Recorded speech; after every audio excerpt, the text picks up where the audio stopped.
Hello everyone, how you guys doing? Hopefully you're having a wonderful day, and today we are here with a video on the case against one-of-ones, a video that, has a lot of my sentiments that I've generally talked about in Modern, but I feel like it's ramped up even more as of late, especially with these Lamine Mall sales that we've been seeing, some of them for very high prices, and that's great in terms of seeing soccer cards sell for high prices. I'm never against that, but at the same time, I do want to warn some caution for those that might go chasing, and also I just think that this is a useful thought experiment for people that are in the Modern space, myself included to some extent. As someone that likes US players, I dip my toes from time to time, but let's go ahead and get into my feelings regarding this situation. So I'll start by saying that one-of-ones are not bad, all right? This isn't going to be a video trying to gaslight people into thinking that one-of-ones are some sort of bad card, or that, players' best cards aren't one-of-ones, because actually a lot of the time, especially in Modern nowadays, a player's best card is going to be a one-of-one, right? Because eventually you figure out what the player's best card is, and then almost always at this point there is a one-of-one version of that. So whatever the player's best card is, if there's a one-of-one parallel of it, that's probably going to be the best card. And this video isn't to say that that wouldn't be the case. I actually fully agree with that. And I even bought one of my first one-of-ones lately, so I'm sort of talking against myself here. But all that to say, and point being that one-of-ones are not inherently bad. However, I think the proliferation of one-of-ones and sort of where we're going with it is the more slippery slope that I am a bit more fearful of. So all that to say, one-of-ones can definitely be the pot of gold at the end of the rainbow that people are searching for. Like these one-of-ones here, I would imagine someone desperately out there wants each one of these, and so I'm not trying to say that that isn't the case, but I do wonder at some of these prices with some of these players what's going to be the case going forward. So 2020 and beyond is really what I'm talking about here for the most part. I'm sure some of this can be, even brought back into the 2010s, but for the majority of what I'm speaking on, this is 2020s and beyond. And a large reason I'm worried is because we have Topps and Panini going head-to-head in soccer in a way that we do see in other sports, but in some of those sports, it's not licensed, it's at different levels. In soccer, they both have licensing of different things, and they're both creating product, and they're both trying to make as much money as they can, while also, at least having some regard for the market. But at the same time, these companies want to make money, and a good way to make money is print more cards and make more parallels. So that's sort of what they've been doing. And I always like to reference this. This is the all-time chart for soccer. This is an index on Card Ladder. I don't think it's perfect because, no index is going to be, especially one on soccer, considering that a lot of the cards still haven't played themselves out yet. There's a lot of cards in here that are from 2020 and basically meaningless at this point. But I do think it gives a good general understanding that soccer is almost in a new age. For a long time, we essentially were nothing. We were just a speck of dust on the hobby, and now we're a little larger of a speck of dust. So we are, much bigger relative to what we were, but at the same time, our place in the hobby is very much up in the air, so nothing's really set in stone. And from the index here, you can see that generally cards from pre-boom to now are up anywhere from 5 to 10x, but in the one-of-one space especially, I don't think that that's the case at all. I think we're talking much bigger multiples, because you have a lot more people fighting over much fewer cards for the most part. So we're over on eBay, and a large reason that I'm worried in regard to one-of-ones, but just low number parallels in Modern in general, is sort of the pricing. I mean, as you'll see here, they don't come cheap, and from this little gauge down here, a majority of the ones listed, or at least a large percentage, are 1,500 or higher. So, you're not getting deals on these the way you'd probably hope if you were in something like soccer that's a relatively niche space that has potential for exponential growth, when these things are already worth quite a bit. I mean, as we can see here, I'll sort of scroll through. None of these players, at least on the screen right here, stick out to me, but we have $300 one-of-ones every single day of the week. I'll keep scrolling on down, and as you'll see, there's more and more.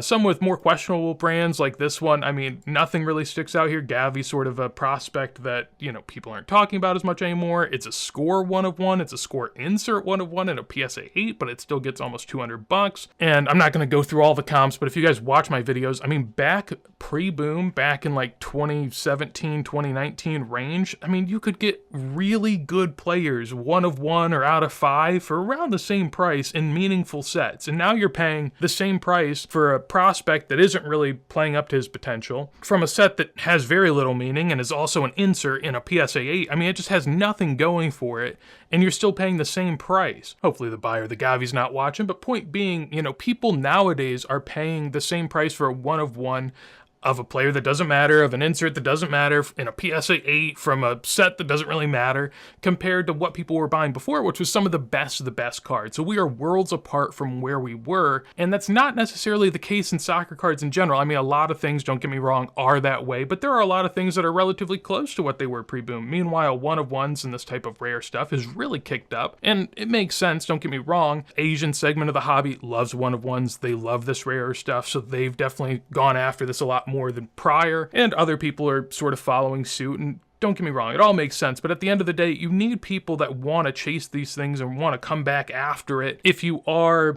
looking to resell that. And I guess that's a good point as well.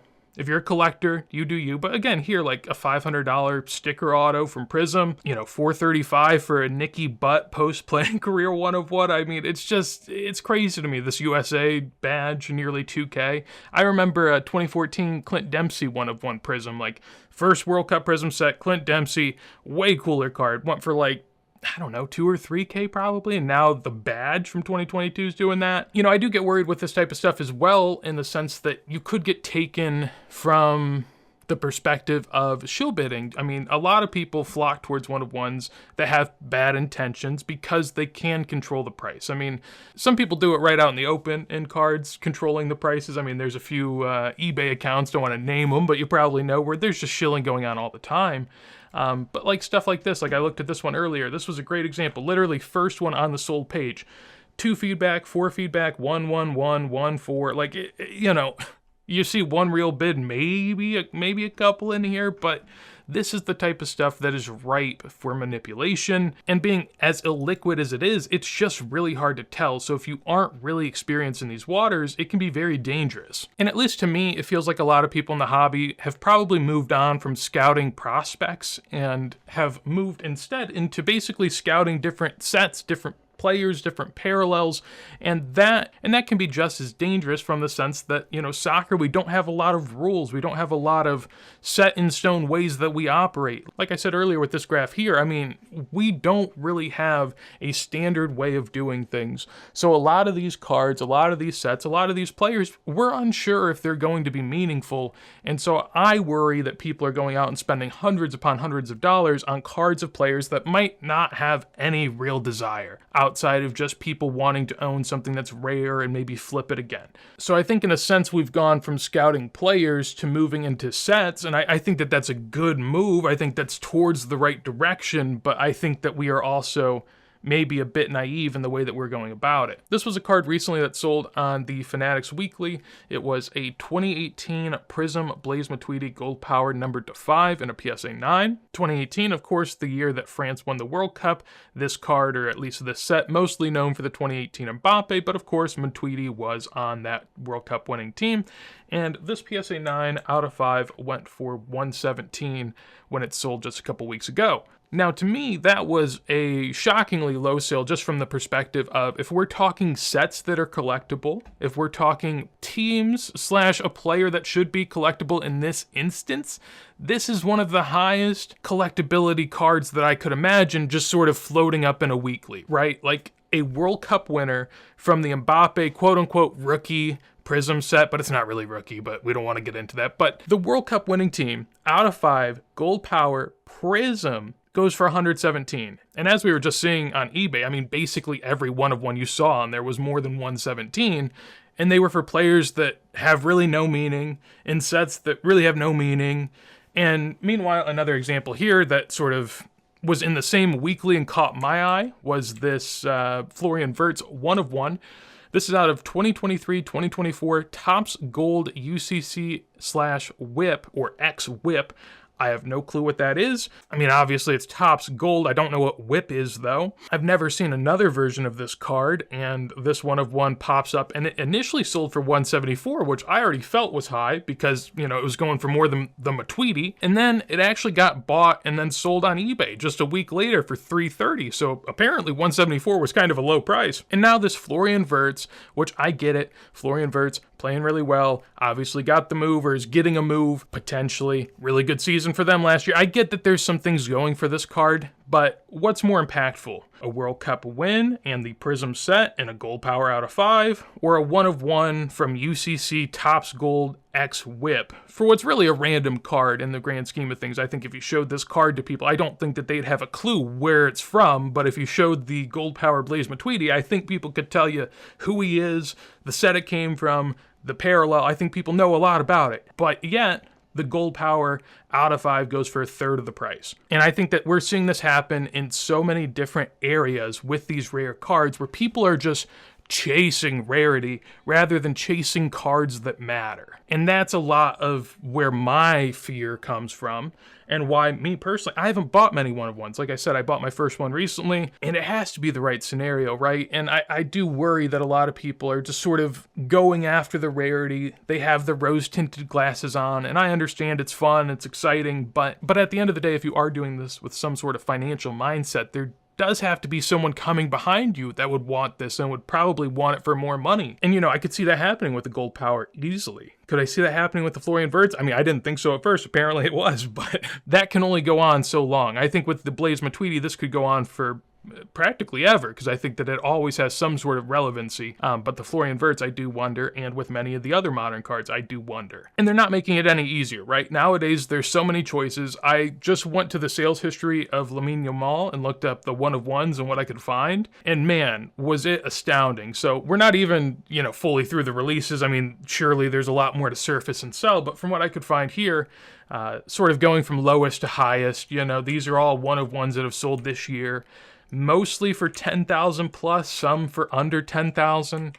But these are all 1/1s from this year, and like every other set, there's probably out of 5s, out of 10s, and there's so many different ones that you can go after and so many different choices to make that it's hard to know, is this the card? Is this what people are going to chase? And as time goes on, we'll slowly figure that out, right? There are a couple other ones that I actually didn't have pictured here, but I think it was somewhere, around 30 from what I could find, solely from what I could find. So, if there's 30 1/1s of Lamine Yamal at the moment, probably closer to 50 to 100, I have no clue, maybe more, probably not less. But then you play that out over a career. I mean, Lamine Yamal, say, plays for 15 years, that's 1,500 1/1s, assuming there's no increase. 1,500 1/1s is quite a lot. There's certain players where you can barely even find a 1/1. So I just think that the proliferation of these low serial numbered cards is going to drive people to them, because you almost have to, because, when there's that many 1/1s, out of 50, out of 100 looks less appealing. But at the same time, it's driving people towards rarity where they're unsure what's actually going to be the desirable rarity. So it's just really tricky. And I also worry that I don't think soccer, we have enough guardrails, like I said earlier, in regard to the pricing. If we look here, these are some sales for Ronaldinho and Zidane post-playing career autos. And man, those are some mighty fine prices that you can find because, well, one, these guys didn't have playing career stuff for the most part. They did have some stuff that you can go back and find, but generally it's hard. But in soccer, I just see it all the time. I feel like people are so willing to collect almost anything. And while I, partially admire that and find that exciting, at the same time, it's concerning because collectors individually and as a whole have to have some sort of guardrails of what we will and will not buy, because these types of cards can be created again and again and again. And that's one of the biggest points with all of this, is like with these Lamine Yamals. Now, you can't create rookies again and again and again, but you can create similar cards, right? There's going to be a black optic next year, and the year after, and the year after, and it's going to continue. And same thing with the, Topps now. There's probably many different 1/1 Topps now from his rookie year. And so I think collectively we are just so eager and so excited by everything that I think we're overstretching what our bounds are, but that's sort of the natural process, and I think it's going to play itself out, but it does worry me. I mean, an example, and I think that this is important, is if you have comparisons to the American sports card area, I think that you can sort of see this a little bit better. But an example here on the right-hand side, I only looked up 2020, which, to be fair, it's hard to look up all the years of Larry Bird because I don't know what they are, and there's lots of different years. But I looked up 1 year of Larry Bird autos around the same time as the Zidane. And Larry Bird, there was one that sold for $2.5K, but other than that, they're all basically $1K or lower. And Larry Bird, at least in my mind, is probably around Zinedine Zidane level.